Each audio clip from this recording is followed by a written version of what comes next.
Hi, welcome to Tech Tuesday number 61.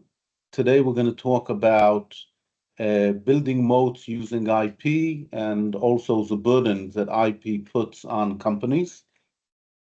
First, we will take a moment of silence because we still have 50 hostages that we're waiting for them to come home.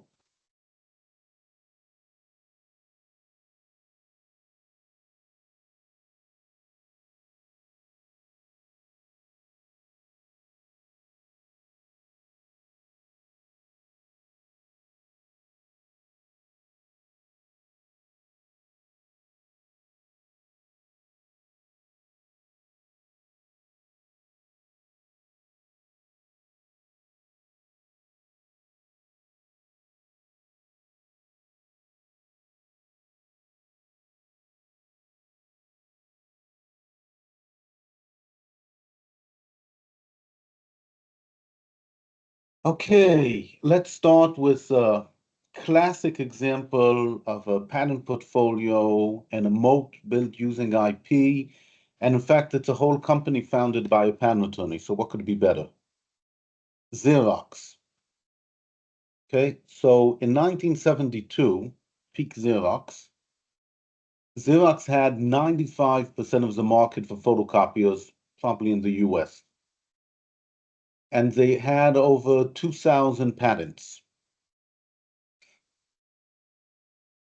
And the FTC, Federal Trade Commission, which is in charge of monopolies, among other things, forced them to give out licenses to their patents. So for 15 years, Xerox had a monopoly, and this monopoly was provided by patents. Now, the story is that Carlson, the inventor, first worked in his kitchen, and his kitchen wasn't big enough, so he moved to his mother-in-law's house. And it took him nearly 20 years to come out with the first practical photocopy machine, the 914. But he already started filing patents, like I said, 20 years earlier. So that's why we need patents to give you time to develop, right? In any case, he had big competitors like Kodak and 3M, but doesn't matter. He took over the market until the FTC broke him apart. Now, he actually did have a moat for the first 15 years, which was that the competition didn't believe and or didn't understand what he was doing. Nobody thought you could make a plain paper copier that you put in A4 paper and you get a picture printed on it. And another thing to remember, because patents are about monopolies, is that after the monopoly was broken in 1975, the number of patent filings in these fields of photocopying jumped by a lot. So what do we have here? We have a moat, and the moat is by IP, and they got a monopoly. And if it wasn't for those pesky government officials which decided that they had too much monopoly, we would still only be using Xerox. Now, this story is a bit problematic. It's true, by the way, but when you build a moat using IP, it puts a burden on the company. First of all, it's a financial burden because one of the things that Xerox did is sue everybody, and that's expensive. The other problem is, and that's why the minute the monopoly was broken, they lost a lot of market share, is because they didn't develop any other significant moat. So when you do a lot of IP, it could be opportunity costs that you could spend the money on IP or you could spend it on something else. IP usually needs something else to help it. So lawyers, they cost money. And more generally, if you do such a good job that you have a monopoly, it makes you inwards facing. And there are other examples through the ages. So just think for a minute about the burden of IP on company value, on operations, on R&D. You do R&D to avoid people's IP, to get different coverage, and so on. Your customers are burdened by your IP. As long as you're making money, it doesn't matter, but the minute you're not, it matters a lot. Competitors, we usually consider that to be good.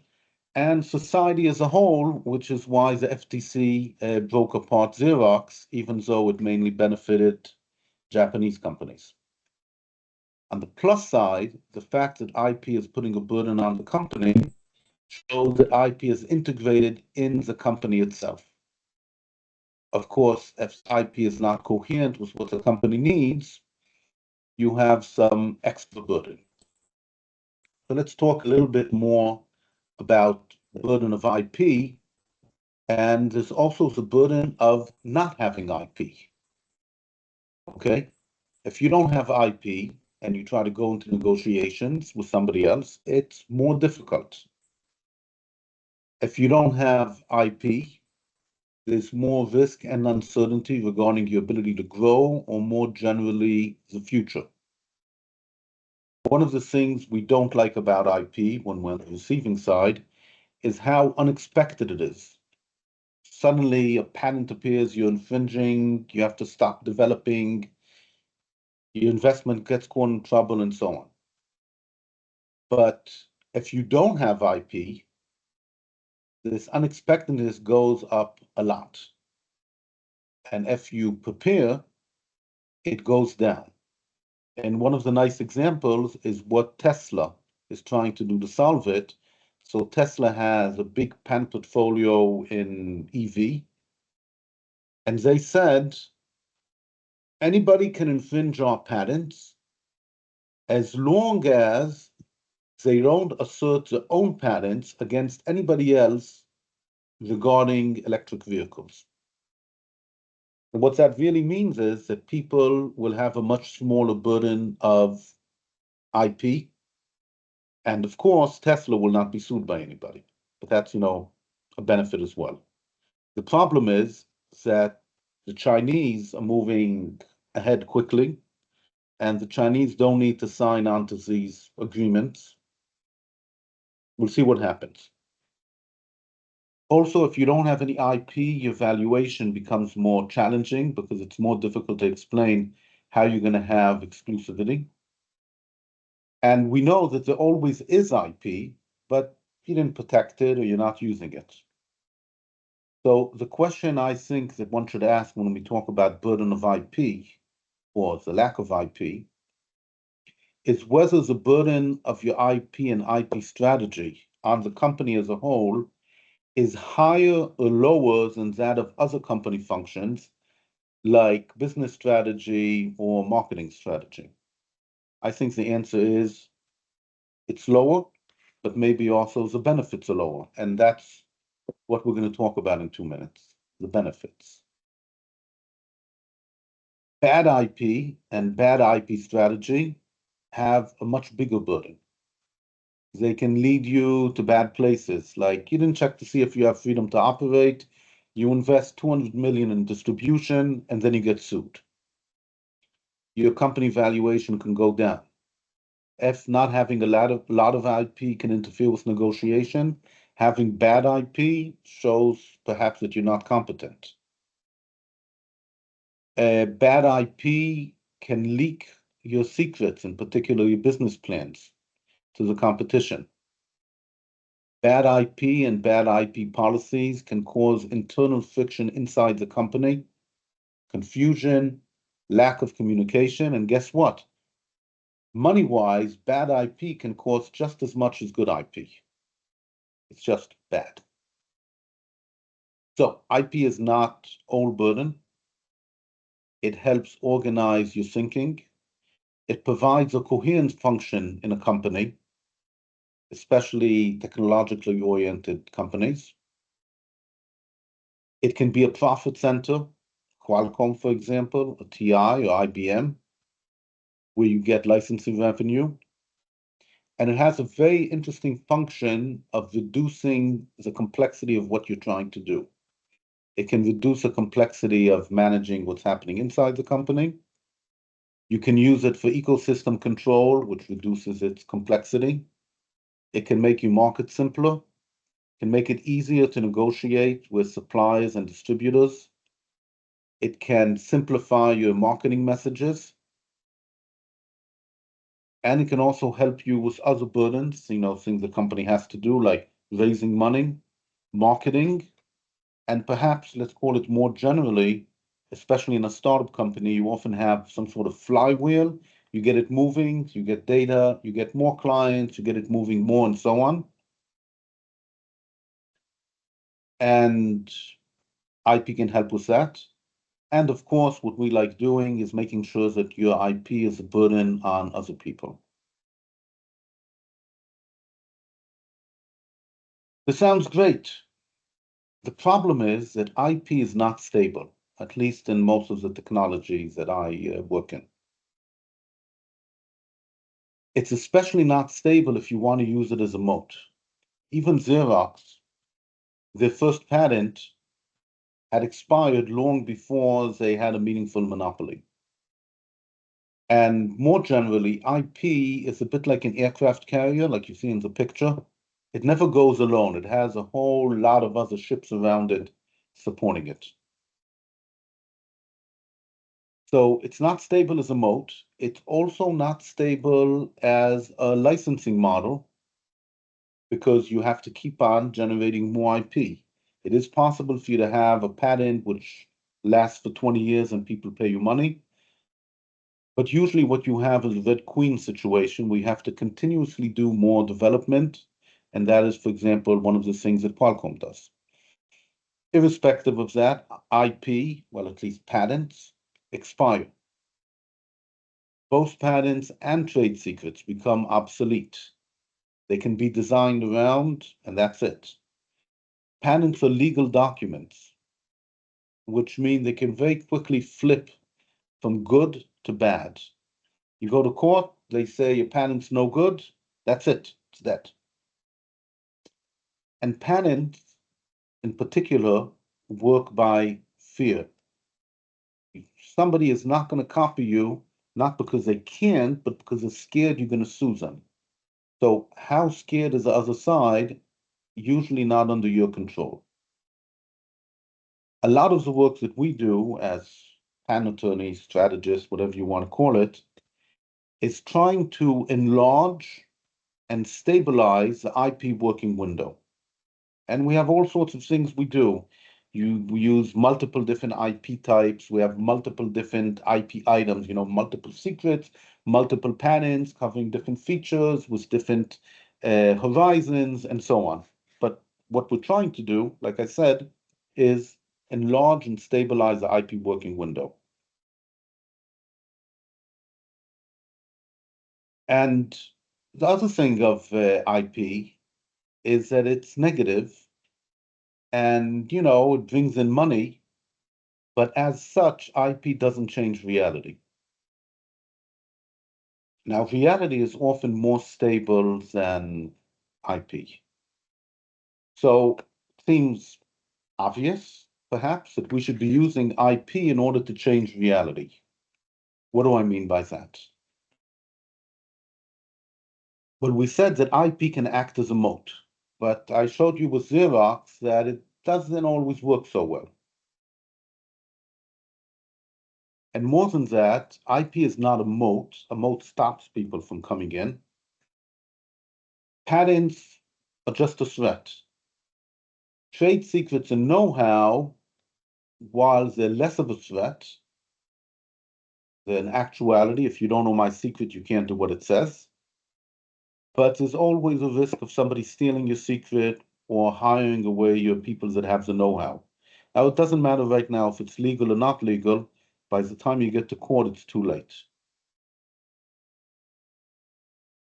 So what we want to do with IP is build a moat or some other market power.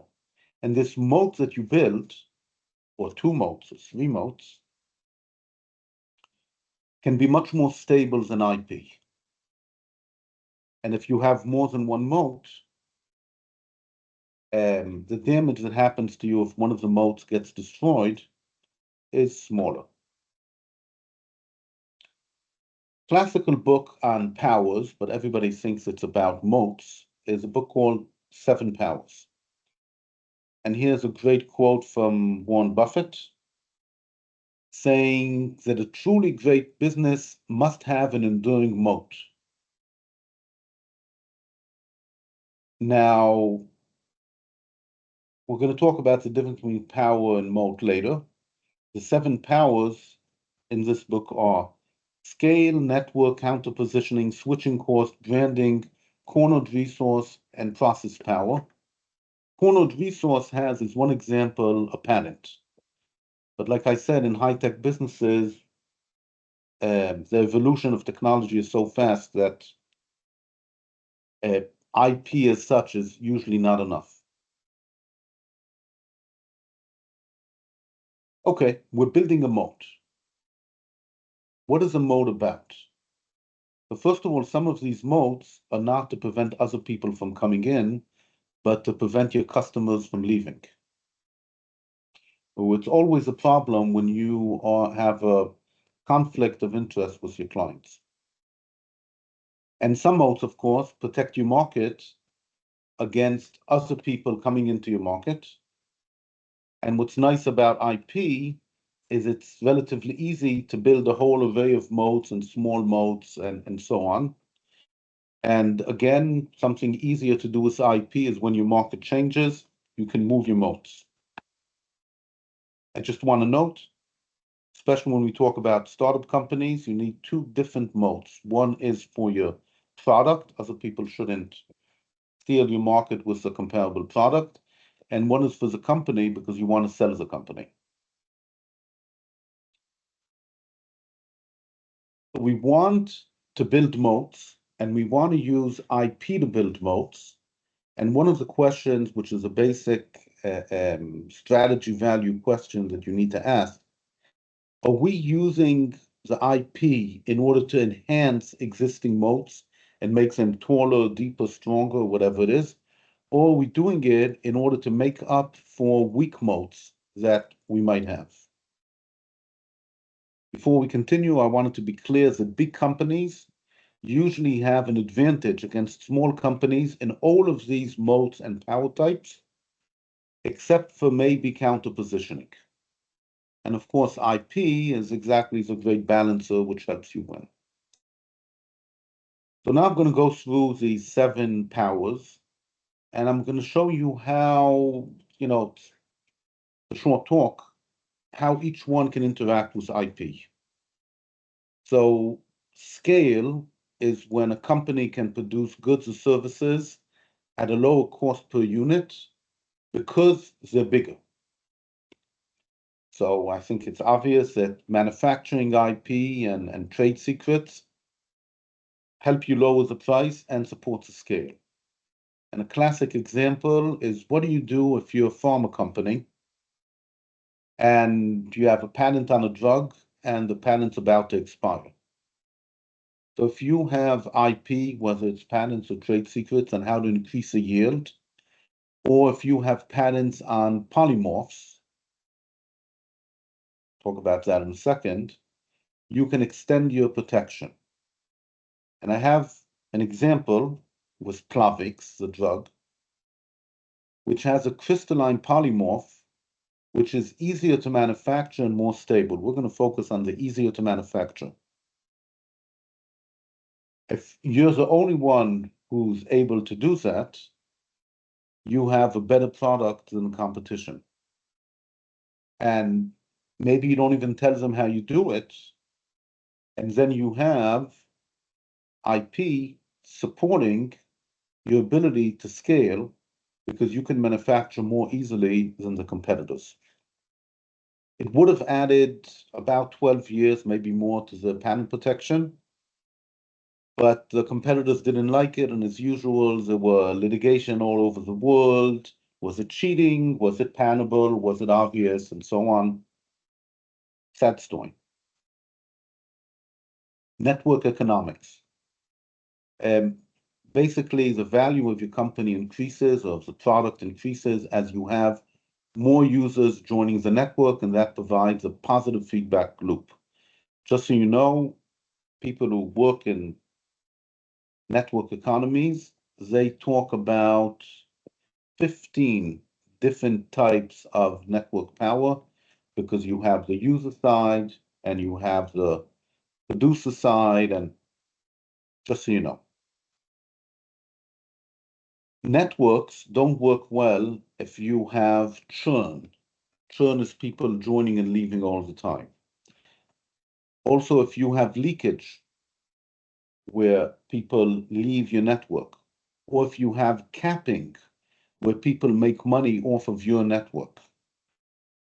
And there's also another problem of how to set up an initial core network until it's big enough, and how do you make it big enough to grow.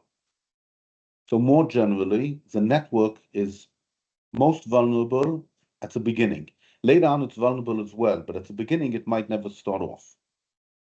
And IP can prevent your competitors from the exploration step where they try to figure out what is the best way of growing, usually something in the form of trade secrets. And sadly, most types of IP don't work fast enough. And here's an example where it was done properly. At the beginning, Facebook and its competitors were similar sized. And then Facebook used an open IP strategy.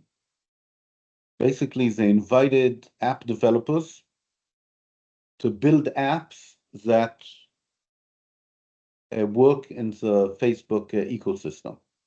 And the number of users took off, depending who you ask. Of course, once they had enough users and they changed the terms, but that's beside the point. And the same Facebook also gives us two great examples of potential leaks in the moat, which were solved not using IP, and that is WhatsApp and Instagram. And they simply bought WhatsApp and Instagram in order to prevent their network from disappearing. Counter-positioning. Counter-positioning is when you put up a model where the people in the market can't copy your model because it will damage the existing business.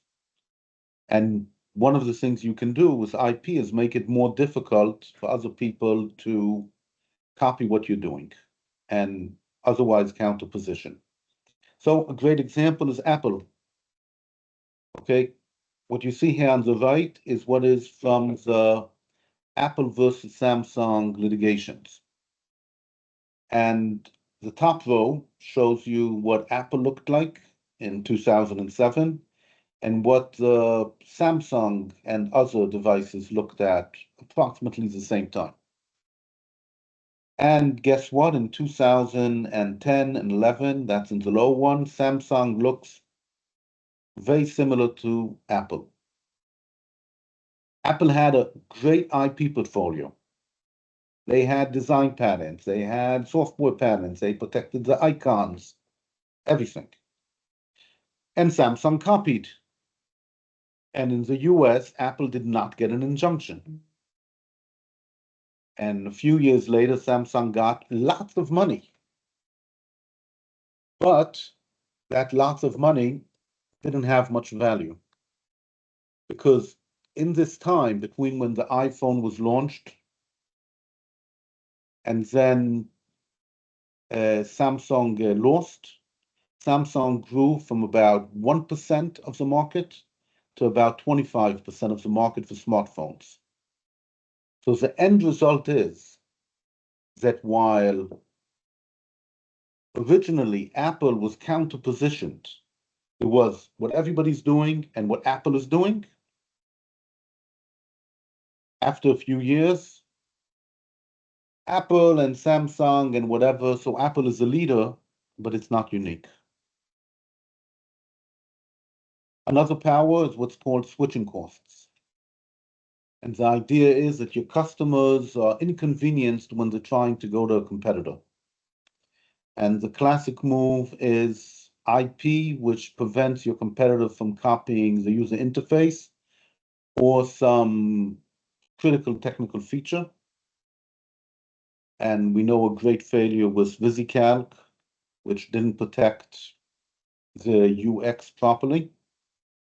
And what's nice about switching cost is the minute the customer is used to a feature, it is very difficult to get them to change. So if you have the combination of an unimportant feature which the customer is habituated to, and you have IP which prevents copying that feature, that's it. And of course, once people are used to your feature, even if the IP is dead, you still have the moat of switching cost. And one of the examples is the company SAS. So SAS is a statistical analysis software, and they have proprietary formats and they have software and so on. The point is the proprietary formats. So after many years, in Europe, for example, they ruled that you could not get copyright protection for the proprietary format that SAS uses. Okay?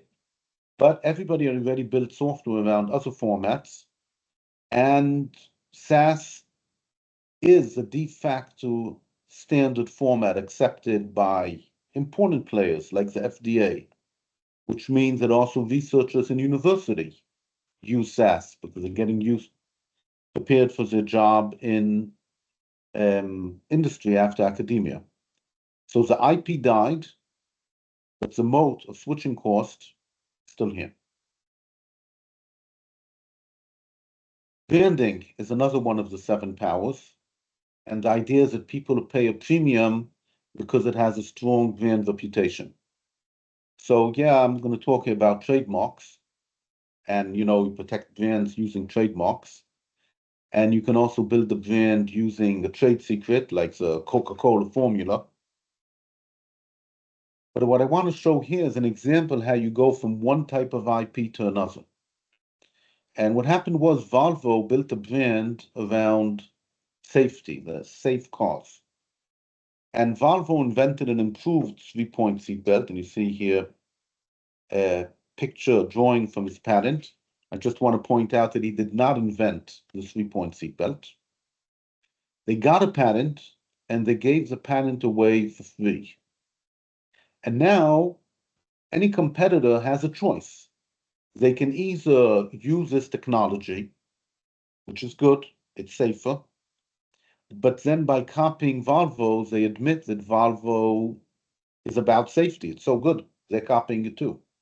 Or they cannot use the technology, but then they abdicate the brand of safety to Volvo, which is what Volvo wants. And of course, there's an option for competitors to invent a new type of safety belt, but would the users know that they didn't copy it from Volvo? Volvo was first, it looks similar, and in fact, even today, a lot of people think, because they didn't dig in, that Volvo invented the 3-point seatbelt. So what Volvo did is they converted a mediocre patent. Today, people don't use what they have in the patent in order to strengthen their brand regarding safety. And this brand regarding safety has been around for over 50 years, maybe more. The safety moat, the IP is gone. Let's talk about cornered resource, which is not a patent. So cornered resource means that you have an exclusive access to a valuable asset. And of course, if you have IP, you can use the IP in order to extract value not only from the cornered resource, but also from using the cornered resource and downstream. And if you have a cornered resource, you can use IP in order to generate it, because you used IP in order to get a government contract, and your competitors couldn't ask for that contract because they're infringing your patent. One example of cornered resource supported by IP is AS ml. They make nanometric fabrication machines for microchips. And of course, they have a lot of IP, know-how, trade secrets, and patents. But really, the real moat is its ability to create combination of people and technology and ability to make these machines is only theirs and nobody else has it. And another example is titanium, which is a very interesting story. Russia has a lot of titanium reserves, but they buy titanium ore from Europe. But they have the ability to make titanium products. So, in a sense, Russia has a cornered resource called ability to make titanium products, and Europe has a different cornered resource, which we can call knowing how to get ore out of the ground, and they trade with each other. One more is process power. Basically, you know how to do things, and it's very difficult for other people to copy your internal processes. And people say execution is more important than ideas, but execution is a lot of internal processes, and that's know-how, confidential information, and trade secrets, which, guess what, is IP. And in fact, sometimes you have patents as well. So we all know that patenting methods of manufacture and internal processes is very difficult to detect. Those are ways like TRIPS and using signatures. But let me give you an actual example. Uber and Airbnb, if you look on the website of the patent office, you're going to see they have a lot of patents. What does they have patents on? User interface, okay. Network analysis, optimization techniques, trust evaluation and management, also some other stuff. So a lot of these patents are on internal processes, which we can call process power. And if they have patents, they must have a lot of trade secrets as well. And that's why these companies stay so successful. So this moat of process power is being supported by IP. I talked a lot about moat. Reminder, the book is called Seven Powers, not Seven Moats. When you have a monopoly, then maybe you want to have a moat. But if you don't have a monopoly, and even sometimes when you do, you have a whole ecosystem you want to deal with. Think, for example, about a disruptive new technology. Before it takes over the market, it has to work together with the market. So just building a moat is not enough. So one step above a moat is to talk about coercion. I'm going to force them to do. But coercion is often frowned upon by the parties being coerced. It's better to use IP in order to support transactions, relationships, and building powers. Now, we're talking about startups. A lot of these seven powers assume stability. But startups, by their nature, are disruptive. So sometimes, after the startup has been found product market fit, so to speak, they become more stable. But sometimes even that doesn't give you the stability you want because the field itself is dynamic, and at best you can build temporary moats. Guess what? IP is very good for building temporary moats. Why? Because you can obtain IP pretty quickly, usually much faster than you can obtain one of the other types of moats. So usually you have a sequence of moats being built.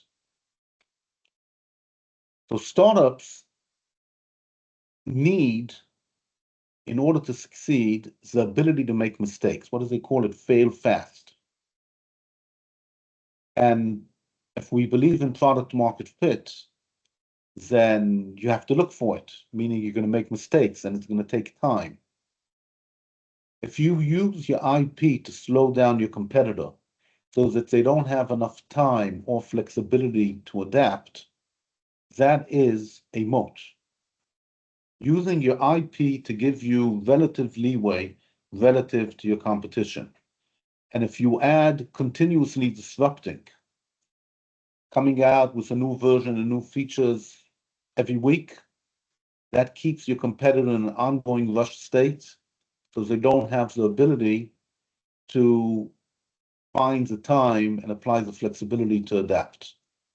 A few other similar things that startups have: money, talent, understanding what's happening, know-how. All of these things, if you have them and your competitor doesn't have them, they give you moat-like behavior. Another moat-like power, and I'm listing all of these moats because each and every one of them can be strengthened or damaged using IP. So another one is authority. When you found an ecosystem, you're the leader. You get to define what standards, what terminology, what myths people believe in, and you can use IP in order to strengthen what you define to be standards. And even if you do it using standard essential patents, which supposedly you can't make a lot of money on, but what you do get is authority and the leadership. And another way that you can create this type of authority and leadership is by continuously creating new ideas that other people want to do. And that's supported by what I call IP compounding. If I have a secret and only I know how to do something, I can generate new data which nobody else has, and then I can do something using that new data and discover new inventions and so on. And again, being first means that other people are usually drawn to be like you or not like you. And if we know what your competitors are going to do, so IP can, I call it guide your competitors, but you know they want to be like you can help them be like you, only not as good. And if you know they're going to be different from you can have IP, for example, patents, which interferes with them being different from you, or the contrary, helps them be different from you, but different enough that they don't take over your market. I have to summarize this whole talk is about. It's about building with IP. Okay, so the ability to generate IP when you need to is what's called the dynamic capability. And IP in general can be used to build capabilities that can be dynamic or not. For example, you can cross-license IP in order to obtain technology and know-how that your company needs. You can build an ecosystem using IP. You can use IP in order to get a contract, and once you have the contract, you can get financing in order to build a factory, for example. You can leverage your IP monopoly to create more IP for licensing, compounding. You can build a relationship using IP. Relationships are very important powers. You can use IP in order to attract talent, and that's what DeepSeek says they're trying to do. You can use IP in order to make sure that you have options if you need to change. And I talked about ecosystem, but more generally, you have collaborations. These collaborations can be a great moat against competition, and you can use IP in order to create them. So the questions that people should be asking IP people is, when you have a company that wants to build a capability or dynamic capability, they should be asking, how can IP help us build the capability? Not only how can IP help us meet our goals, not only how can IP protect what we're doing as a moat, but how can IP help us build? Now, I've gave you examples, but it might seem a bit too theoretical. Frederick Lemoff, hope I pronounced it right, has several different examples where he shows a value proposition curve and how IP plays a part. So imagine these two products, the yellow line and the orange line, and you have different features which give value to the customer, and we give them a score on a scale of 0 to 10. It's normalized. And let's say there's some sort of line here with minimal requirements. And each customer decides what they want to buy. So this should be the opposite, competition in own product. If somebody has a moat over here, it can prevent us from building a feature which meets the minimal requirements. At the same time, here's an opportunity to use IP either to bring this one down or to bring this one up. So overall, what we're doing is we're identifying within the value to the customer, what are the features which are kind of equivalent to moats, mini moats, that help distinguish us from the competitor or vice versa. And once you see it, you can ask, how can IP help me make this bigger, smaller, move it down, and so on. Mentioned before, it's very important for the company to be able to generate IP when they need it. Okay, basically you have a patent machine in your company. So you have people who identify opportunities, and you have people, technological opportunities, and you have people that do business intelligence, so you know which opportunities have business value and which one have market value, you know, what the market might want. And you have the ability to triage them and find budget, and you're generating IP. And if you're too slow, then you're not going to interfere with the competition. And if you're fast and make the competitor slower, for example, by giving them disruption, it becomes more powerful. I mentioned before, this type of patent machine can be used as a tool for generating temporary moats as you need. And of course, nothing is free. Somebody has to pay for it. Moat, moat, moat, moat, moat. Your competitor might not want you to have a moat. Or you might want to interfere with somebody else's moat. Let's say you're a startup and you have an incumbent with huge moats. So IP can help. If they have a key patent, you can screw with it. You can force somebody to do a cross-licensing agreement if they're infringing your IP. You can expose workarounds so their moat is less meaningful.